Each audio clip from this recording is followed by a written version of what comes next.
ಇತ್ತೀಚೆಗೆ ಸುಬ್ರಹ್ಮಣ್ಯ ವಲಯ ರಕ್ಷಿತಾರಣ್ಯದಲ್ಲಿ ಮರ ಕಳ್ಳತನ ಆಗುತ್ತಿರುವ ಬಗ್ಗೆ ದೂರು ನೀಡಿದ ಪ್ರಸಾದ್ ಎಂಬುವರ ಮನೆ ಮೇಲೆ ಅರಣ್ಯಾಧಿಕಾರಿಗಳಿಂದ ನಡೆದ ದೌರ್ಜನ್ಯಕ್ಕೆ ವ್ಯಾಪಕ ಆಕ್ರೋಶ ವ್ಯಕ್ತವಾಗಿದೆ. ಈ ಬಗ್ಗೆ ನೀತಿ ತಂಡ ರಾಜ್ಯಾಧ್ಯಕ್ಷ ಜಯನ್ ಸುದ್ದಿಗೋಷ್ಠಿ ನಡೆಸಿ ಮಾತನಾಡಿ, ಅಕ್ರಮ ಮರಳುಗಾರಿಕೆ ಹಾಗೂ ಮರಗಳ್ಳತನ ಆರೋಪ ಕೇಳಿಬಂದಿರುವ ಹಿನ್ನೆಲೆಯಲ್ಲಿ ಸ್ಥಳೀಯ ಅಬ್ಬಾಸ್ ಹಾಗೂ ಅರಣ್ಯ ಸಂಚಾರಿ ದಳದ ಮುಖ್ಯಸ್ಥೆ ಸಂಧ್ಯಾ ಅವರು ಹಾಗೂ ಪೊಲೀಸರು ಪ್ರಸಾದ್ ಅವರ ಮನೆಗೆ ನುಗ್ಗಿ ದಾಂಧಲೆ ನಡೆಸಿ ಮಹಿಳೆಯರ ಮೇಲೆ ದರ್ಪ ನಡೆಸುವುದರ ವಿರುದ್ಧ ಪ್ರಕರಣ ದಾಖಲಿಸದೆ ಅನ್ಯಾಯ ಎಸಗಲಾಗ್ತಿದೆ. ಕ್ರೌರ್ಯ ಮೆರೆದಿರುವ ಅಧಿಕಾರಿಗಳು ದೂರುದಾರನ ಮೇಲೆ ಸೇಡು ತೀರಿಸಿಕೊಂಡಿರುವುದು ಸ್ಪಷ್ಟ ಆಗ್ತಾ ಇದೆ.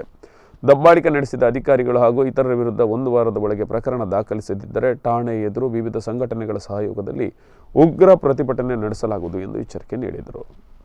3/2/2023 ಮಧ್ಯರಾತ್ರಿ 12 ಗಂಟೆಯಿಂದ 4/3/2021 ಬೆಳಿಗ್ಗೆ ಜಾವ 4:15 ತನಕ ಅರಣ್ಯಾಧಿಕಾರಿ, ಪೊಲೀಸರು ಹಾಗೂ ಪೊಲೀಸರೊಂದಿಗೆ ಮರಳು ಮಾಫಿಯಲ್ಲಿ ಹೆಸರು ಕೇಳುವಂಥ ಕಾಡುಕಳ್ಳ ಎಂದು ಇವಾಗ ನಮಗೆ ಸಿಕ್ಕಿ ಕಾಡುಕಳ್ಳ ಎಂಬ ಹೆಸರು ಕೇಳುವಂಥ ಅಬ್ಬಾಸ್ ಮತ್ತು ಅವರ ಸಹಚರರೊಂದಿಗೆ ಮನೆ ಹೊಕ್ಕಿರೋ ವಿಷಯ, ಈ ವಿಷಯಕ್ಕೆ ಸಂಬಂಧಿಸಿ ಪತ್ತೆ ಹಚ್ಚಿ ಅವ್ರನ್ನ ಅರೆಸ್ಟ್ ಮಾಡ್ಬೋದು.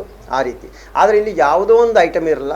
ಇವರು ಬಂದು ತಗೊಂಡು ಹೋಗಿ ಬಂದಿರೋದಂದರೆ ಎರಡು ಪಿಕಪ್ ಗಾಡಿಯಲ್ಲಿ ಅವರು ಕೊಯ್ದಿರೋ ಅವರೆಲ್ಲ ಇಟ್ಟಿರೋ ಮರ, ಬೀಟಿ ಮರ ಆಗಲಿ, ಶೇಂಗಾ ಮರ, ಇಂಥ ಮರಗಳನ್ನು